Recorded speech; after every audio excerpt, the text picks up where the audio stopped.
Finding you, standing in the middle of the room, the woman scurried back up the stairs. The scowl of her eyes was like that of an angry feline.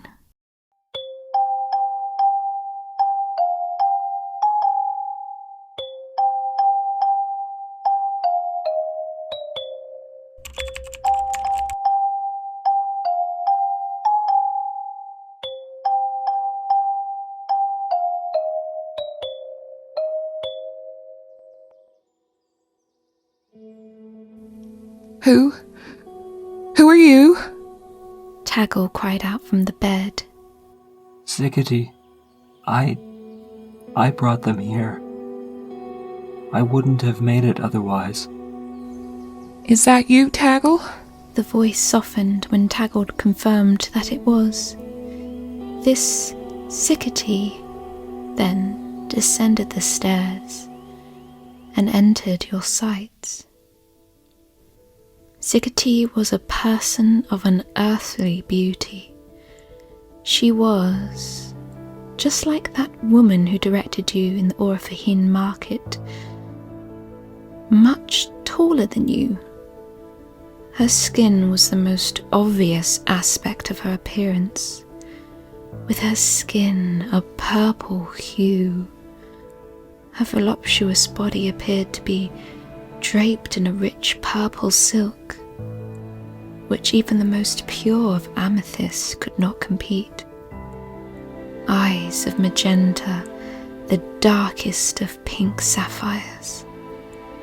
Under those eyes were strange markings. Some looked like chunks of gold embedded into her face. Others were tiny specks that, when you looked closely, sparkled like the refracted beams of stars.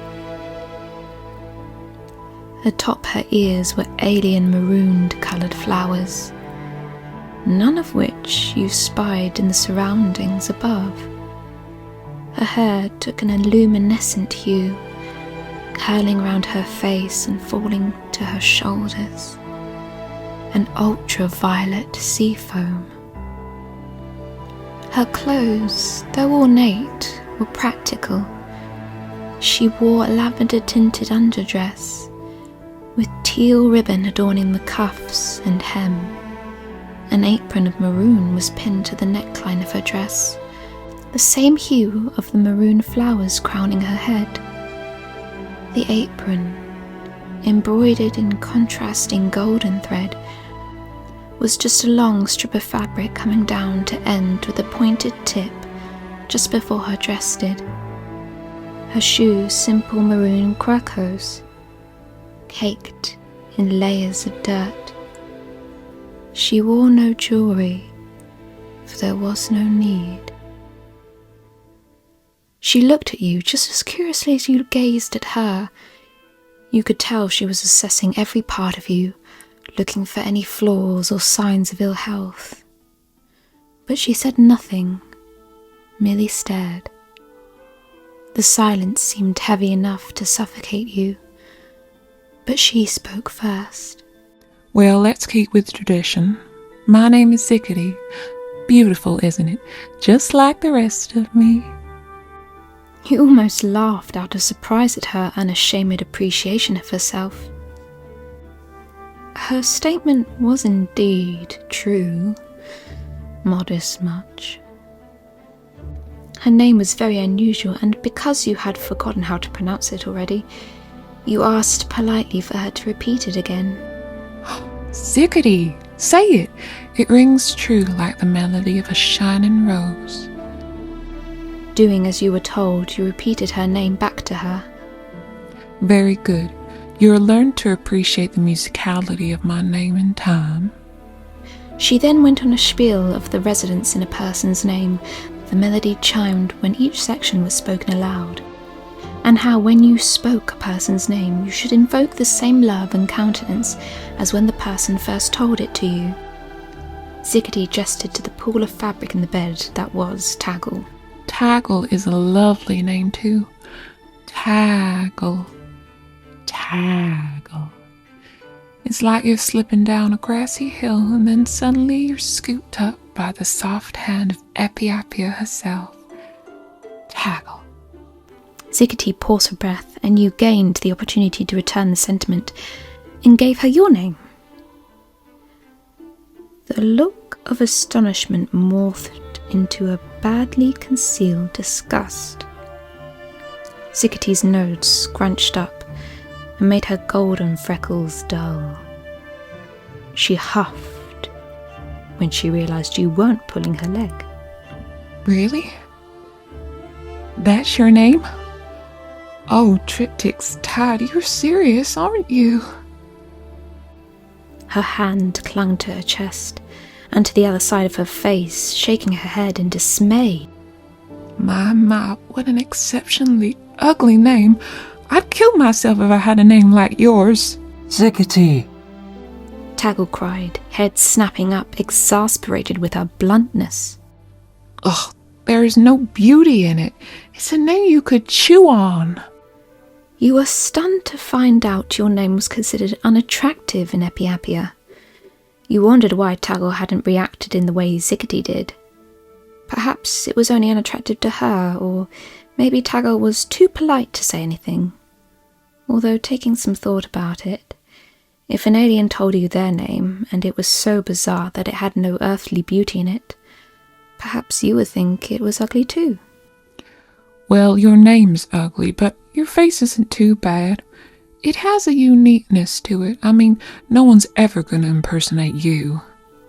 Taggle managed to push himself upright, eyes dripping again as he pleaded. Ziggity, please. I came here because I need your help. Can you just get the medicine? My eyes are burning. You watched him fall back onto his back with another bout of tears. Your stomach twisted painfully with sympathy. Oh, my dear Taggle. Ziggity took both Taggle's hands in hers. Her expression was one of sympathy, as though she felt sorry for Taggle, but also that he needed medicine, which you assumed must hurt a lot too. I have the medicine ready for you. I've been making it since we last spoke, and I have more for you to take away. How about I make a fresh elixir for this treatment? The pain will go away faster. She asked, and the golden flakes on her cheeks unfurled. Taggle nodded yes. Ziggity gently smiled at Taggle and headed to her work table. The sound of metal clanging together made you perk up slightly. You turned around and saw her pulling a tray from underneath her desk, which had some kind of vials of liquid or liquids. You watched her pick one of them up by the tip of its handle. The liquid inside was a light yellow colour, the thickness of milk. Ziggity poured the liquid into another container, swirling it around so it coated its walls. You shuffled your shoes along the floor, kicking the ground in an awkward silence, not knowing what to do with yourself. Ziggity hissed. Hey, I worked hard to keep the good dirt here. Putting your hands up apologetically, the strange woman nodded at your compliance and returned to her work. A thin silver blade glimmered in the light as she picked at the vial's lid containing an opaque blue colour that rippled slightly. She ripped the lid off and poured the contents into her mouth. Ziggity then spat it into the vial of yellow liquid. The air shifted. It made your skin tingle with this alien chemical reaction. The light coming through the open window behind Ziggity illuminated the gold flakes in her cheeks and made her beautiful face seem even more lovely than before. A rush of emotions filled you. It was like you could barely breathe. Before you could comprehend what was happening, Ziggity knocked the vial on what would appear to be a miniature asymmetrical tree stump On the table in front of her, the glass broke inside itself and formed into a new bottle with a bright green liquid now jostling inside of it. Ziggity put a silver instrument inside of the bottle. It was thin like a straw, but rounded into a sphere at one end. Finished! She cried. Taggle tried to look over his shoulder at the object in her hand. Ziggity brought the elixir to bed and sat herself right above Taggle's head.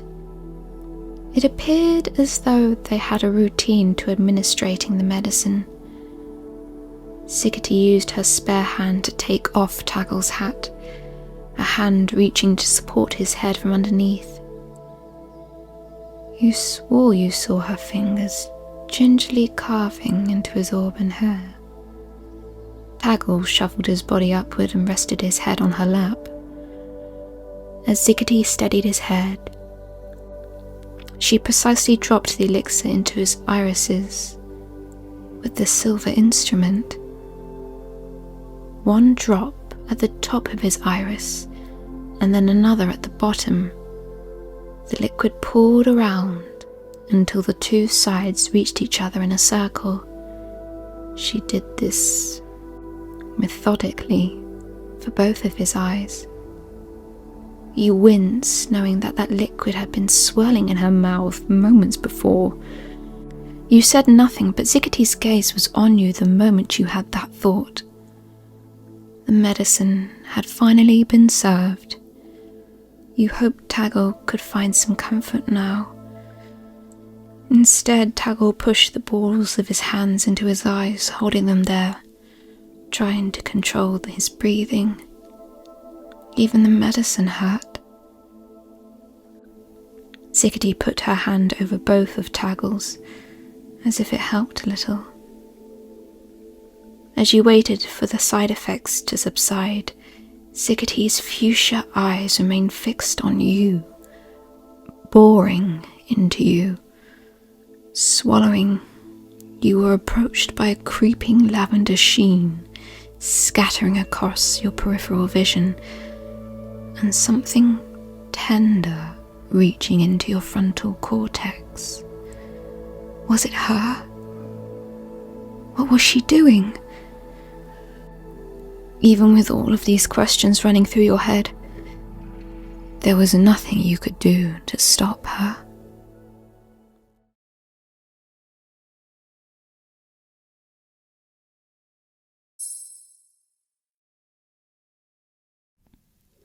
Hello everyone, Silly here. I hope you had a good 2 months since I put in a last chapter. I hope you're all doing well. I'm doing okay. Yeah. I'm still in limbo a little bit, but I'm hoping that, these chapters get easier. I keep having writer's block and losing my sense of direction with this story, but I know what the plot is. It's just how to write it down in a way that doesn't sound rubbish to me. But yeah, I hope you're having a good time. I hope you're having a lovely spring. And yep, that's it from me. Take care. Bye bye.